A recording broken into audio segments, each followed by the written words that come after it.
Subscribe to our YouTube channel and press the bell icon to get the latest updates. मैं अपने दोनों वरिष्ठतम सहयोगी उप मुख्यमंत्री श्री केशव प्रसाद मौर्य जी और डॉक्टर प्रदेश संगठन के अध्यक्ष माननीय श्री स्वतंत्र देव सिंह जी, प्रदेश के प्रभारी माननीय श्री राधा और अपनी पूरी टीम की ओर से आप सभी का हृदय से स्वागत करता हूं। प्रदेश की 24 करोड़ जनता को हृदय से बधाई देते हुए उनके प्रति भी मैं धन्यवाद ज्ञापित करता हूं। हम सब अपने देश के यशस्वी प्रधानमंत्री आदरणीय नरेंद्र मोदी जी का, जिनके नेतृत्व में आज हमारी सरकार सफलतापूर्वक अपना 4.5 वर्ष का कार्यकाल पूरा कर रही है। 4.5 वर्ष का ये कार्यकाल उत्तर प्रदेश जैसे राज्य के लिए, जो देश में आबादी का सबसे बड़ा प्रदेश है, उस प्रदेश के लिए सुरक्षा और सुशासन के दृष्टि अत्यंत महत्वपूर्ण है। इन दो उत्तर प्रदेश ने जो उपलब्धियां हासिल की हैं पिछले 4.5 वर्षों के दौरान, इसने पूरे प्रदेश के देश में, दुनिया में भी बदला है। हर एक क्षेत्र में अगर प्राप्त हुई, इसमें टीम वर्क, सरकार और संगठन का एक समन्वित प्रयास, टीम और जनता जनार्दन के बीच महत्वपूर्ण सेतु का कार्य होने के साथ ही आदरणीय प्रधानमंत्री जी का महत्वपूर्ण मार्गदर्शन,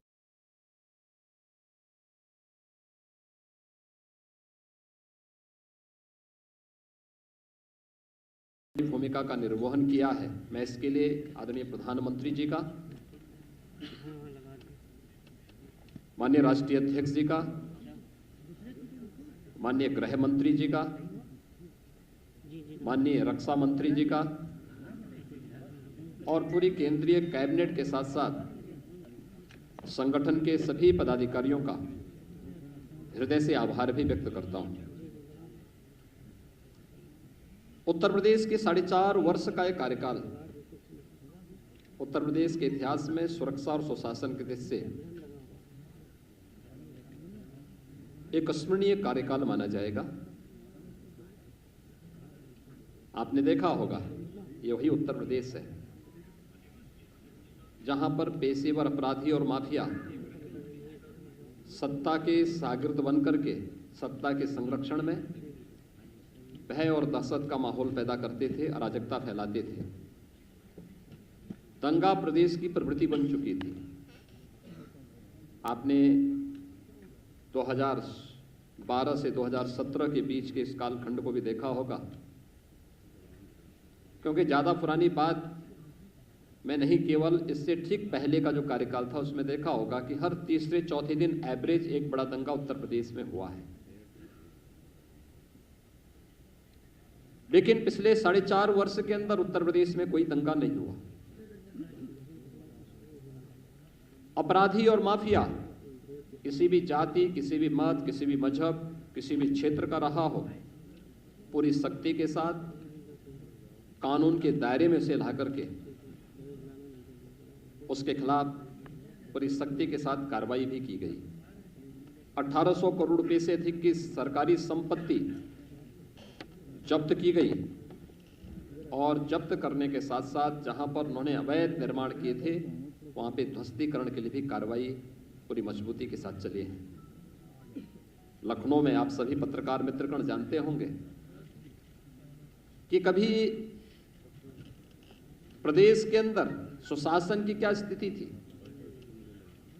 मुख्यमंत्री बनते थे, अपने स्वयं के आवास बनाने के लिए उनमें होड़ लगती थी, सरकारी बंगले गिराए जाते थे, स्वयं के मकान बनाने के लिए और अपने लिए हवेली, बड़ी बड़ी हवेली बनाने के लिए उनमें एक प्रतिस्पर्धा चलती थी। लेकिन ये 4.5 वर्ष प्रदेश के अंदर सुशासन को समर्पित थे, लोक कल्याण संकल्प पत्र के अनुसार सुशासन को समर्पित थे। और हम लोगों ने अपने आवास नहीं, बल्कि हम लोगों ने प्रदेश के 42 लाख गरीबों के आवास बनाए हैं। 42 लाख गरीबों को एक एक आवास उत्तर प्रदेश के अंदर उपलब्ध करवाया गया। यही तो सुशासन है, जहां पर गांव के लिए, गरीब के लिए, किसान के लिए, नौजवान के लिए, महिलाओं के लिए शासन की योजनाओं का लाभ देना, उनके मन में शासन प्रशासन के प्रति एक विश्वास जागृत करना और उन्हें शासन की योजनाओं के साथ जोड़ करके प्रदेश को सर्वांगीण विकास के पथ पर अग्रसर करने की दिशा में आगे बढ़ा देना। और यही तो एक पहचान इस नए उत्तर प्रदेश की है, नए भारत की इस नए उत्तर प्रदेश की है। आपने उत्तर प्रदेश का दृश्य भी देखा होगा कि कोई आपदा आती थी, महीनों महीनों वर्षों वर्षों लग जाते थे, इस योजनाओं का लाभ उन गरीबों को नहीं मिल पाता था। आज आप देखते होंगे, अगर कहीं पर कोई आपदा आती है, सरकार बचाव का पूरा उपाय करती है, पूरा प्रयास करती है, फिर भी जनधन की हानि होती है तो पीड़ित परिवारों को समय से इसका कंपनसेशन मिल सके 24 घंटे के अंदर उन्हें देने का प्रयास करती है। सरकार की संवेदना हर एक स्तर पर देखने को मिलती है। डीबीटी के माध्यम से पिछले 4.5 वर्ष के अंदर हमारी सरकार ने 5 लाख करोड़ रुपए से अधिक की धनराशि प्रदेश के नौजवानों के पास, प्रदेश के गरीबों के पास, प्रदेश के महिलाओं के पास, प्रदेश के किसानों के पास देने का कार्य किया। प्रदेश के अंदर पारदर्शी भर्ती की प्रक्रिया को आगे बढ़ाया। 4.5 लाख नौजवानों को प्रदेश के अंदर सरकारी नौकरी दी गई। किसी भी नौकरी में किसी प्रकार का कोई भेदभाव नहीं, चेहरा देख करके नहीं, प्रदेश के अंदर योग्यता के आधार पर रिजर्वेशन के नियमों का पालन करते हुए प्रदेश के हर नौजवान को उसका हक देने का कार्य प्रदेश के अंदर किया गया था। ये सभी नियुक्तियां वर्षों से लंबित थी,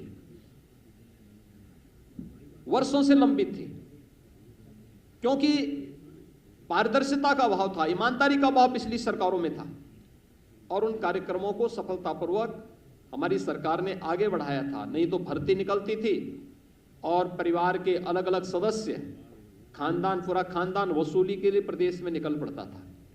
4.5 वर्ष के अंदर आपने देखा होगा, एक भी भर्ती में कहीं कोई दलाली नहीं, कहीं किसी प्रकार का कोई लेन देन नहीं, पूरी ईमानदारी, पूरी पारदर्शिता के साथ जब कार्यक्रम हुआ तो माननीय न्यायालय को भी किसी भी भर्ती में स्थगन आदेश नहीं देना पड़ा और पूरी पारदर्शिता के साथ 4.5 लाख नौजवानों को नौकरी दी गई। सुरक्षा का बेहतर वातावरण बना तो प्रदेश के अंदर निवेश भी बड़ी पैमाने पर आया। 2018 का आप लोगों ने प्रदेश का पहला इन्वेस्टर समिट देखा होगा। देश का हर उद्योगपति आया था और आज प्रदेश के अंदर पारदर्शी कार्य पद्धति, त्वरित निर्णय लेने की क्षमता का परिणाम है कि देश और दुनिया का हर उद्योगपति प्रदेश के अंदर निवेश करने के लिए उत्सुक है। ईज ऑफ डूइंग बिजनेस यानी व्यवसाय की सुगमता में उत्तर प्रदेश ने एक लंबी छलांग मारी है। जिस उत्तर प्रदेश में 2015-16 में ईज ऑफ डूइंग बिजनेस में 14वें स्थान पर था, वही उत्तर प्रदेश आज यानी 14वें स्थान का मतलब अगर देश और दुनिया का कोई निवेशक निवेश करने का इच्छुक होगा तो देखता था कि क्या स्थिति है राज्यों की और फिर अपने अनुकूल वहां ईज ऑफ डूइंग बिजनेस में जिन राज्यों की अच्छी रैंकिंग होती थी वहां पर वह निवेश के लिए जाता था। उत्तर प्रदेश 14वें स्थान पर था, यानी हमारी कहीं गिनती नहीं थी। और आज मुझे बताते हुए प्रसन्नता है, Uttar Pradesh ease of doing business में देश के अंदर नंबर 2 स्थान पर है। 3 लाख करोड़ रुपए से अधिक का निवेश उत्तर प्रदेश में हम लोगों ने कराया। और कोरोना कालखंड में तो आपने देखा होगा, देश की पहली डिस्प्ले यूनिट उत्तर प्रदेश में स्थापित हुई, और वह निवेश भी हमारे यहां कहां से आया था? चीन से आया था। चीन से निवेश भारत में, और भारत में उत्तर प्रदेश में हो, ये उत्तर प्रदेश के लिए एक उपलब्धि थी। और इस प्रकार के तमाम निवेश उत्तर प्रदेश में हुए। निवेश केवल हमारे लिए निवेश तक सीमित नहीं था, हमारे नौजवानों के लिए नौकरी और रोजगार का भी माध्यम था। और उसका परिणाम बड़े पैमाने पर 1,61,00,000 से अधिक नौजवानों को प्रदेश के अंदर ही नौकरी और रोजगार की संभावनाएं इस निवेश के, इस भारी भरकम निवेश के माध्यम से प्रदेश के अंदर उपलब्ध होते हुए दिखाई दे। इसका परिणाम था कि प्रदेश के अंदर जो प्रदेश की सरकार ने आदरणीय प्रधानमंत्री जी के मार्गदर्शन में जब 2017 में हम लोगों ने अपना लोक कल्याण संकल्प पत्र जारी किया था, तब हमने परंपरागत उद्यम को बढ़ावा देने के लिए भी घोषणा की थी, और राज्य सरकार ने उसे एक इवेंट बनाया था 1 डिस्ट्रिक्ट 1 प्रोडक्ट के रूप में। आज आप देख रहे होंगे सूक्ष्म लघु मध्यम उद्यम जो उत्तर प्रदेश के अंदर एक समय में मृत प्राय सा हो गया था, आज वह उत्तर प्रदेश के अंदर 1,21,000 करोड़ रुपए का प्रतिवर्ष एक्सपोर्ट कर रहा है, और उत्तर प्रदेश एक्सपोर्ट के एक नए हब के रूप में देश के सामने विकसित हुआ है। उत्तर प्रदेश में परंपरागत कारीगर और हस्तशिल्पियों को प्रोत्साहित करने के लिए विश्वकर्मा श्रम सम्मान के माध्यम से भी स्वतः रोजगार की ढेर सारी संभावनाएं बढ़ी। उनके प्रशिक्षण, उन्हें टूल किट उपलब्ध कराना और व्यवस्थित रूप से उन्हें अपने आत्मनिर्भर भारत के आदरणीय प्रधानमंत्री जी के लक्ष्य को प्राप्त करने के लिए प्रेरित करना, विश्वकर्मा श्रम सम्मान इस दिशा में बेहतरीन रूप से कार्य कर रहा है। तो सुरक्षा का जो एक बेहतरीन वातावरण प्रदेश के अंदर तैयार हुआ, आज वो आप सबके सामने है कि वह निवेश की संभावनाओं को ही बढ़ाया है। वह प्रदेश के अंदर चाहे वह बहन और बेटियों की सुरक्षा से जुड़ा हुआ मामला रहा हो, प्रदेश के उद्यमियों के सामने, प्रदेश के व्यापारियों के सामने, प्रदेश की आम नागरिकों के सामने सुरक्षा का एक बेहतर वातावरण प्रदेश सरकार ने जहां स्थापित किया, वहीं सुशासन के लक्ष्यों को प्राप्त करने में भी प्रदेश सरकार ने इस दौरान सफलता प्राप्ति की। खासतौर पर नौजवानों के लिए नौकरी का मुद्दा हो या फिर प्रशासन में ट्रांसफर और पोस्टिंग का मामला है। 2017 के पहले ट्रांसफर और पोस्टिंग एक उद्योग हो चुका था, इसकी भी बोली लगती थी, इसके नाम पर भी हर एक पोस्ट बिकता था। लेकिन पिछले 4.5 वर्ष के अंदर कोई भी व्यक्ति आरोप नहीं लगा सकता कि किसी भी विभाग में ट्रांसफर पोस्टिंग में कोई लेन देन हुआ है। प्रशासन में स्थिरता दी गई। 2017 के पहले आप देखेंगे अधिकारी वे कमिश्नरी स्तर पर हो, जोन स्तर पर हो, रेंज स्तर पर हो, जनपद स्तर पर हो, तहसील स्तर पर हो, थाने स्तर पर हो, हर महीने 2 महीने में ताश के पत्तों की तरह फेंटे जाते थे। लेकिन 4.5 वर्ष के अंदर आपने देखा होगा प्रशासनिक स्थिरता हर एक स्तर पर, उस स्थिरता ने एक स्थायित्व दिया और उस स्थायित्व ने लोगों में कार्य करने की गति दी, लोगों का विकास के प्रति रुझान बढ़ाया, टीम वर्क से कार्य का परिणाम सामने आया। और देखते ही देखते जिस उत्तर प्रदेश के बारे में प्रधानमंत्री जी ने कहा था कि उत्तर प्रदेश को 2017 के पहले क्या समझा जाता था कि देश के विकास को अवरुद्ध करने वाला प्रदेश, क्योंकि किसी भी योजना में आगे नहीं था, हर एक योजना में पीछे, किसी में 17वें स्थान पर, किसी में 23वें स्थान पर, किसी में 27वें स्थान पर। और आज मुझे बताते हुए प्रसन्नता है कि देश के अंदर भारत सरकार के द्वारा संचालित 44 योजनाओं में उत्तर प्रदेश नंबर 1 पर चल रहा है। प्रधानमंत्री आवास योजना 42 लाख गरीबों को एक आवास बिना भेदभाव के उपलब्ध कराया गया। 2,61,00,000 गरीबों को एक शौचालय उपलब्ध कराए गए। 1,38,00,000 गरीबों को विद्युत के निःशुल्क कनेक्शन उपलब्ध कराए गए। 1,56,00,000 से अधिक गरीबों को उज्ज्वला योजना में रसोई गैस के निःशुल्क कनेक्शन उपलब्ध हुए। 6 करोड़ से अधिक लोगों को आयुष्मान भारत के अंतर्गत 5 लाख रुपए की सुरक्षा बीमा का कवर दिया गया। 3 करोड़ प्रवासी और निवासी श्रमिकों को 2 लाख रुपए की सामाजिक सुरक्षा की गारंटी दी गई। 2 करोड़ 53 लाख किसानों को प्रधानमंत्री किसान सम्मान निधि से जोड़ा गया। 15 करोड़ प्रदेश के नागरिकों को कोरोना के पहले और दूसरे वेव में, पहले वेव में 8 महीने अप्रैल 2020 से लेकर के नवंबर 2020 तक और दूसरे वेव में मई 2021 से और ये निरंतर नवंबर 2021 तक मिलेगा। 15 करोड़ लोगों को निःशुल्क राशन की सुविधा का लाभ प्रदेश की सरकार, भारत सरकार के सहयोग से उपलब्ध करवाने का कार्य की है या कर रही है। यह तब संभव हो पाया जब हमने तकनीक को अपनाया, प्रशासनिक स्थिरता दी, ट्रांसफर पोस्टिंग में किसी भी प्रकार के लेन देन को दूर करते हुए पूरी ईमानदारी के साथ, पूरी प्रतिबद्धता के साथ इस कार्यक्रम को आगे बढ़ाने का कार्य किया। आज उसका परिणाम है कि हर एक क्षेत्र में उत्तर प्रदेश आगे बढ़ता हुआ दिखाई दे रहा है। तकनीक की स्थिति प्रदेश के अंदर 2005-6 में भी आपने देखा होगा खाद्यान्न घोटाला हुआ था, उसकी सीबीआई जांच अभी भी प्रचलित है। लगातार हम लोग जब 2017 में आए थे, मुझे याद है दिसंबर 2016 में और जनवरी 2017 में आने के पहले, भारतीय जनता पार्टी नेतृत्व की प्रदेश की सरकार के आने के पहले प्रदेश के अंदर भूख से मौतें हो रही थी।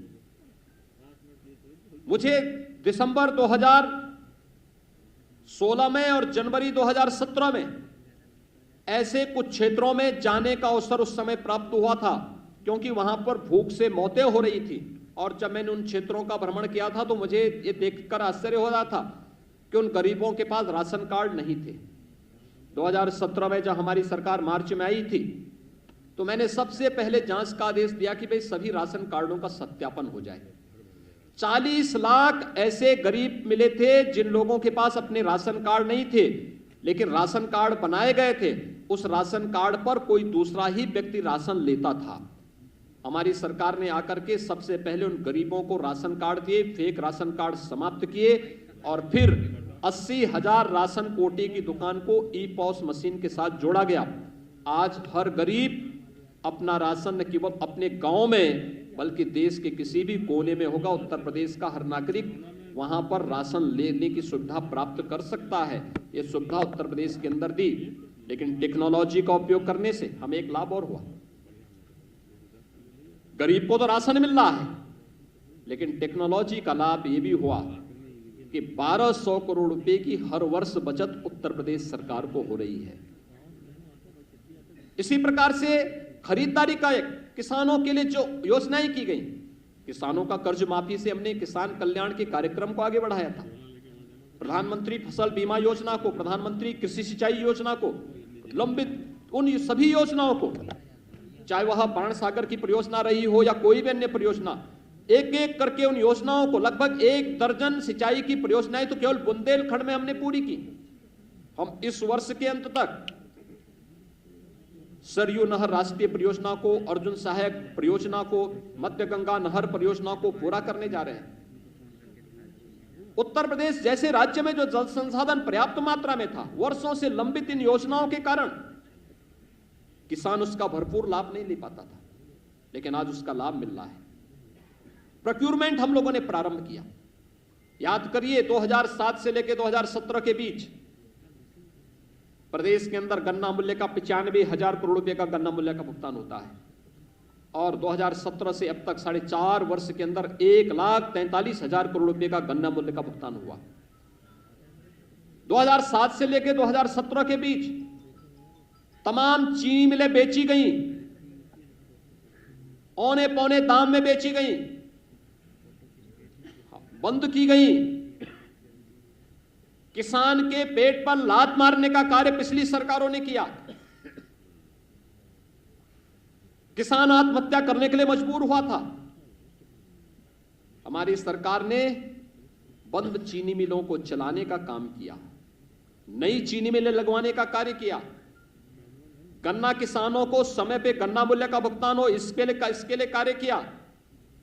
और हमारी सरकार ने यह भी सुनिश्चित किया कि कोरोना कालखंड में जब देश के तमाम राज्यों की आधी चीनी मिलें बंद हो गई थीं, कोरोना का सफलतापूर्वक मुकाबला करते हुए भी सभी चीनी मिलों को चलाने का कार्य किया गया। प्रोक्यूरमेंट 2016-17 में आप देखेंगे उत्तर प्रदेश में धान का क्रय केवल 6 लाख मीट्रिक टन होता है। यह भी आड़तियों के माध्यम से, किसानों से सीधे नहीं। इसका मतलब किसान को एमएसपी का सीधा लाभ नहीं मिला। अगर कोरोना कालखंड में 2020 में धान का क्रय का मैं आपके सामने आंकड़े प्रस्तुत करूं, 66 लाख मीट्रिक टन धान का क्रय सीधे किसानों से हमारी सरकार में हुआ। गेहूं का क्रय किसानों से 2016-17 के आंकड़े अगर आप देखेंगे और 2020-21-22 का आप देखेंगे, हम कोरोना कालखंड में किसान से प्रोक्यूर कर रहे हैं 56 लाख मीट्रिक टन। पिछली सरकार के समय यह 6 लाख मीट्रिक टन भी नहीं हो पाया था। पिछली सरकारें आड़तियों के माध्यम से क्रय करती थी, हमारी सरकार किसानों से सीधे क्रय करती है और डीबीटी के माध्यम से किसान के खाते में ही पैसा देती है। यानी किसान के कल्याण का मामला हो, युवाओं के कल्याण का मामला हो, प्रदेश के प्रत्येक तबके के हितों के लिए कार्य किए जाने का मामला हो, सुशासन के उस लक्ष्य को प्राप्त करने के लिए सरकार ने वे हर संभव कदम उठाए हैं जो प्रदेश की आवश्यकता बन चुकी थी और प्रदेश को आगे बढ़ाने के लिए अत्यंत महत्वपूर्ण थी। उन्हीं सब योजनाओं को आगे बढ़ाने के लिए प्रदेश ने अपने यहां वे तमाम योजनाएं प्रारंभ की जो प्रदेश की पहचान बन सकती थी। आज आप देख रहे होंगे उत्तर प्रदेश पर्यटन और हर प्रकार के पर्यटन को आगे बढ़ाने का भी एक महत्वपूर्ण केंद्र बिंदु बन चुका है। प्रयागराज कुंभ 2019 में हमारी सरकार को आयोजित करने का सौभाग्य प्राप्त हुआ था। कुंभ की हजारों वर्षों की विरासत है, लेकिन कुंभ का आयोजन सुरक्षा, स्वच्छता और सुव्यवस्था का एक नया मानक प्रस्तुत करते हुए अंतर्राष्ट्रीय क्षितिज पे प्रस्तुत हो सके, सबके सामने अद्भुत पहल थी। उत्तर प्रदेश में पहली बार प्रवासी भारतीय दिवस का आयोजन हो, काशी की धरती पर किसी भी यानी राष्ट्रीय राजधानी के साथ साथ प्रदेश की राजधानी के बाहर इस प्रकार का आयोजन एक अद्भुत घटना थी।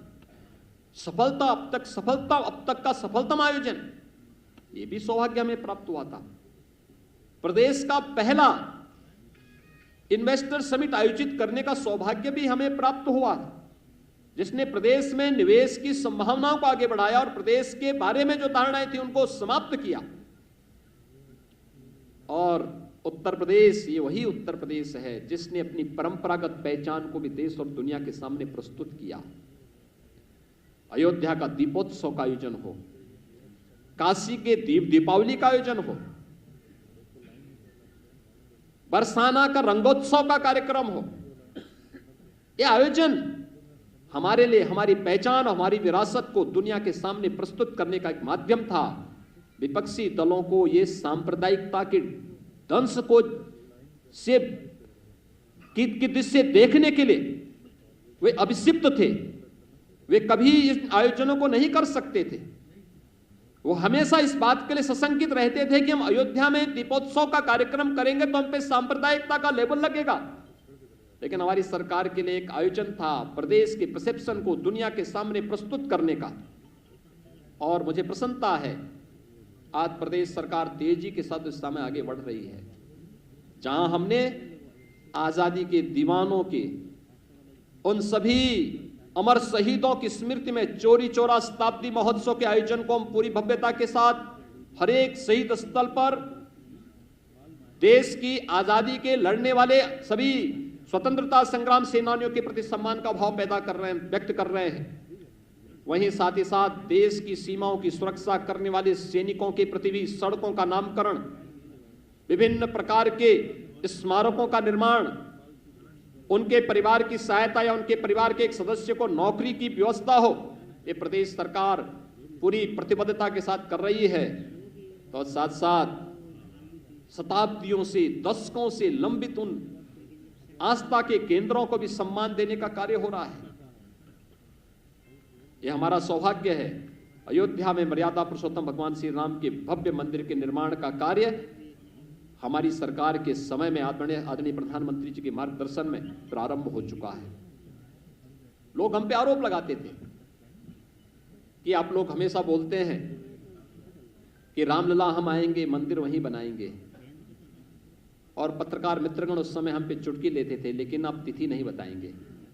हमने कहा तिथि भी बताएंगे, और 5 अगस्त 2020 को प्रधानमंत्री जी के कर कमलों से अयोध्या में राम मंदिर के निर्माण कार्य का भव्य शुभारंभ भी हो चुका है। वहां की प्रगति आप देख रहे होंगे। काशी विश्वनाथ धाम, चित्रकूट धाम, विंध्यवासिनी धाम, ब्रज क्षेत्र के विकास की जो एक नई तस्वीर सामने आ रही है, नेमिस, सुखतीर्थ, बौद्ध पर्यटन स्थलों के विकास की योजना, या फिर प्रदेश के अंदर मुख्यमंत्री पर्यटन संवर्धन योजना के अंतर्गत हर विधानसभा क्षेत्र के पर्यटन केंद्रों के, आस्था के केंद्रों के विकास की एक व्यवस्थित योजना को आगे बढ़ाने का कार्यक्रम। यह आस्था का सम्मान है, और आस्था के सम्मान को आगे बढ़ाते हुए पूरी प्रतिबद्धता के साथ न केवल उत्तर प्रदेश वासियों का, बल्कि देश और दुनिया के उन सभी लोगों को जो उत्तर प्रदेश को देश का हृदय स्थल के रूप में एक सम्मान का भाव रखते हैं, उन सबको भी सम्मान देने का कार्य हमारी सरकार ने किया है। बहन और बेटियों की सुरक्षा प्रदेश सरकार की शीर्ष प्राथमिकताओं में से एक रही है। आप याद करिए 2017 में, मार्च 2017 में जब हमारी सरकार आई थी, हमने एंटी रोमियो स्क्वाड का गठन किया था। हम लोगों ने, प्रदेश सरकार ने पहले दिन से इस बारे में कहा था, अपराध और अपराधियों के प्रति जीरो टॉलरेंस की नीति से कार्य करेंगे। मुझे प्रसन्नता है, मिशन शक्ति के 3rd फेज का कार्यक्रम वर्तमान में चल रहा है। आज आपने देखा होगा, पहले चरण में एक व्यवस्थित जागरण का कार्यक्रम, एंटी रोमियो स्क्वाड के माध्यम से हर बेटी और हर बहन को सुरक्षा की गारंटी देने का कार्य किया गया। 2nd फेज में हर थाने में एक महिला बूथ का गठन किया गया, पिंक बूथ का गठन किया गया। एक महिला पुलिस अधिकारी वहां पर रहकर के उनकी समस्याओं का समाधान करेगी। तहसीलों में 350 तहसीलों में भी इस प्रकार की व्यवस्था दी गई। और आज 3rd फेज में हम हर गांव स्तर पर, हर पंचायत भवन में, ग्राम सचिवालय में एक कक्ष महिलाओं की सुरक्षा के लिए ही सुनिश्चित कर चुके हैं, जहां पर महिलाओं से जुड़ी हुई किसी भी प्रकार की, घर से जुड़ी, घरेलू हिंसा से जुड़ी हुई मामला हो या फिर किसी भी प्रकार की हिंसा से जुड़े हुए मामले हो, महिला बीट पुलिस अधिकारी वहीं पर जाकर के उनकी समस्याओं का समाधान भी करती है।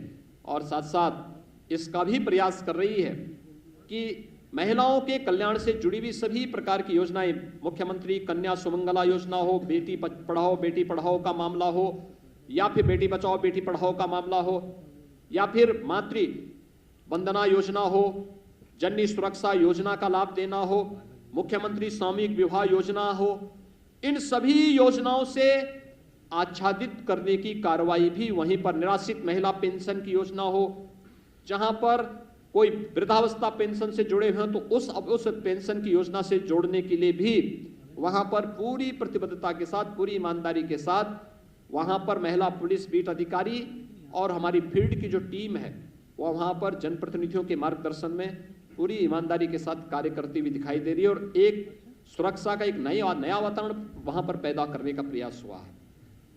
ये प्रदेश के, बदलते हुए उत्तर प्रदेश की वो तस्वीर है जो देश और दुनिया के सामने हमारी एक नई छवि को लेकर के वहां पर पहुंचा है। और आज उसी का परिणाम है कि उत्तर प्रदेश ने हर एक क्षेत्र में आगे बढ़ करके कार्य किया है, आगे बढ़ता हुआ दिखाई दिया है। हम उन स्थितियों में उत्तर प्रदेश के अंदर उसके परिणाम भी सामने मिले हैं। हमें याद है 2016-17 में उत्तर प्रदेश देश की 6ठी अर्थव्यवस्था कहलाई जाती थी। हम लोगों को संकोच होता था। लोग कहते थे उत्तर प्रदेश के बारे में कि सबसे बड़ी आबादी का राज्य है, लेकिन अर्थव्यवस्था की बात होती थी तो हम छठी अर्थव्यवस्था के रूप में माने जाते थे। आज मुझे बताते हुए प्रसन्नता है, उत्तर प्रदेश देश की दूसरी अर्थव्यवस्था बन चुका है।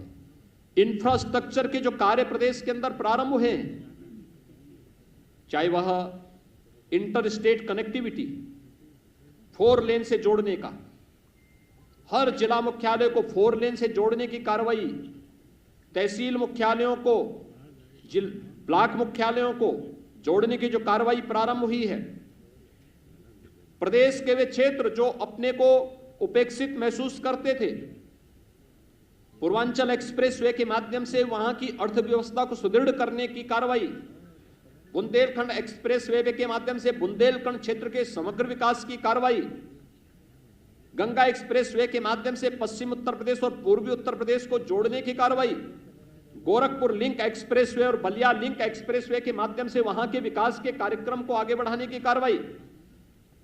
प्रदेश के अंदर 2017 के पहले एक भी सिटी मेट्रो से नहीं जुड़ी थी। आज मुझे बताते हुए प्रसन्नता है, 4 सिटी में मेट्रो का सफलतापूर्वक संचालन हो रहा है। कानपुर और आगरा में मेट्रो युद्ध स्तर पर चल रहा है। हमारा प्रयास है कि नवंबर दिसंबर तक हम कानपुर और आगरा में भी मेट्रो का सफलतापूर्वक संचालन कर सकें। कल हम लोगों ने पहली बोगी बड़ोदरा में उत्तर प्रदेश मेट्रो कारपोरेशन को उपलब्ध करवाया है।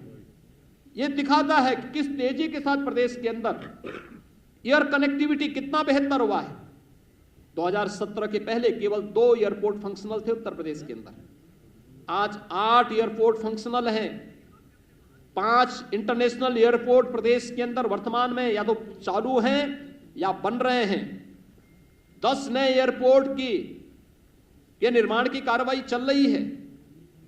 एयर कनेक्टिविटी के साथ साथ प्रदेश के अंदर हर गांव सड़क योजना के साथ जुड़ सके।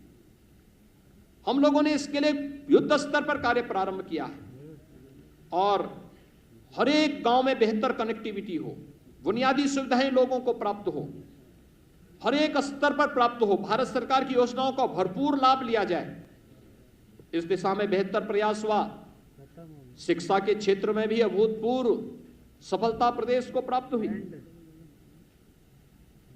आदरणीय प्रधानमंत्री जी ने 2020 में नई राष्ट्रीय शिक्षा नीति लागू की और मुझे प्रसन्नता है उत्तर प्रदेश देश के उन अग्रणी राज्यों में है जिन्होंने राष्ट्रीय शिक्षा नीति 2020 को अक्षरशः अपने यहां लागू करते हुए, कोरोना महामारी का सामना करते हुए अपने यहां उसे अक्षरशः लागू करने के लिए अपनी पूरी रणनीति तैयार कर ली है। 2022 से जब नई राष्ट्रीय शिक्षा नीति आगे लागू होगी तो उसको उत्तर प्रदेश उन अग्रणी राज्यों में उसको लीड करता हुआ, नेतृत्व करता हुआ दिखाई देगा, जो आदरणीय प्रधानमंत्री जी की मंशा है।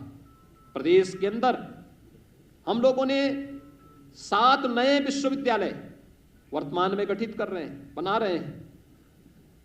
ये 7 नए विश्वविद्यालय प्रदेश के अलग अलग कोनों में स्थापित हो रहे हैं। 50 नए महाविद्यालय और पहली बार प्रदेश के अंदर पुलिस एंड फॉरेंसिक इंस्टीट्यूट की स्थापना भी प्रदेश की राजधानी लखनऊ में हो रहा है। ये केवल एक इंस्टीट्यूट नहीं होगा, यहां पे पाठ्यक्रम भी चलेंगे।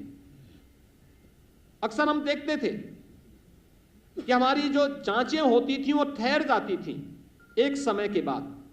जब वो फॉरेंसिक जांच के लिए जाता था एक लंबा समय लगता था, महीनों वर्षों लग जाते थे। आज हर कमिश्नरी मुख्यालय पर ए लेवल या बी लेवल की लैब्स स्थापित, फॉरेंसिक लैब्स स्थापित की जा रही हैं। हर रेंज स्तर पर, हर कमिश्नरी स्तर पर साइबर थाने स्थापित किए जा रहे हैं।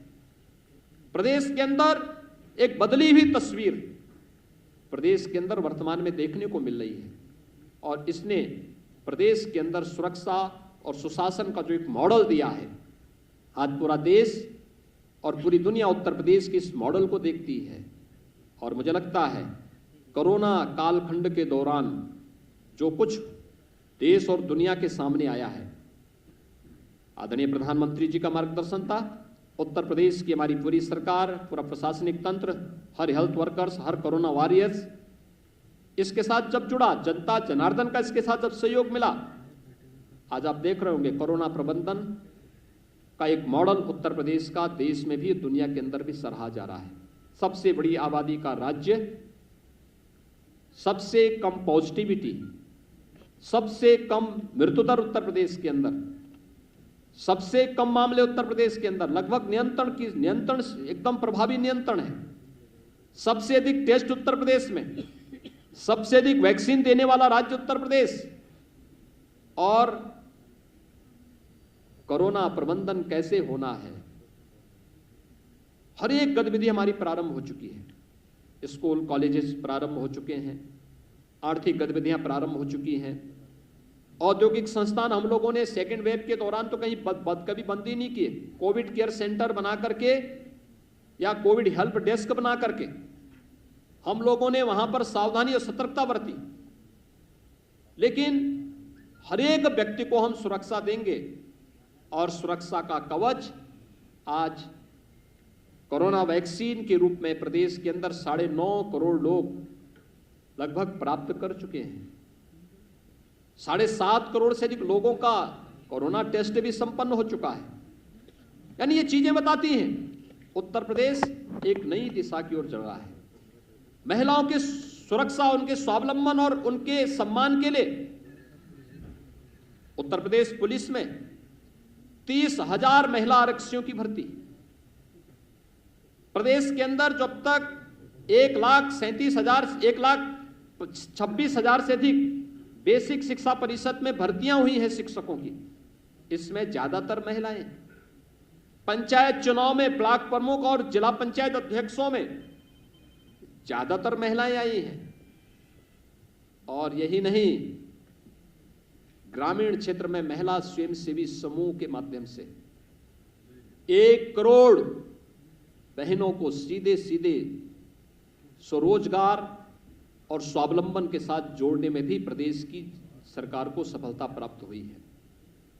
यानी हर एक तबके के लिए इस दौरान प्रदेश सरकार ने हर एक स्तर पर बिना भेदभाव के शासन की योजनाओं को उपलब्ध कराने का कार्य किया है।